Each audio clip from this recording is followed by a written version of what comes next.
Hello everyone, আজকে একটা খুবই সুন্দর বিউটি হ্যাক তোমাদের সাথে শেয়ার করবো। সো অনেকেই বলে যে হ্যান্ডমেড সোপ বানানোর পর সেগুলো ইউজ করা যায় না, একদম মেল্ট হয়ে যায়, একদম তাড়াতাড়ি গলে যায়, নষ্ট হয়ে যায়।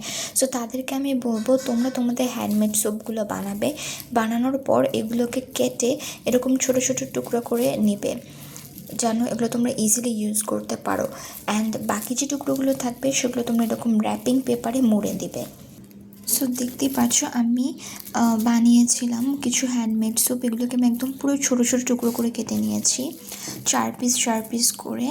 সো এই যে এটা চারকোল সোপ, এটা হচ্ছে গোট মিল্ক সোপ। এগুলা এভাবে ছোটো করে কেটে নিয়ে এটাকে র্যাপিং পেপার দিয়ে খুব সুন্দর করে যদি তোমরা মুড়িয়ে দাও, দেন তোমরা এটা ইজিলি স্টোর করে রাখতে পারবা। এটা প্রায় 3-4 মাস পর্যন্ত ভালো থাকবে। অ্যান্ড এটা রুম টেম্পারেচারেই তোমরা স্টোর করে রাখবে, জাস্ট একটা বক্সে, এয়ারটাইট বক্সে স্টোর করে রাখলেই হবে। সো এতে করে তুমি ইজিলি ছোটো ছোটো কিউব নিয়ে ইউজ করতে পারছো, অ্যান্ড বাকিগুলো ঠিক থাকছে, অ্যান্ড মেল্ট হওয়ারও কোনো চান্স নাই।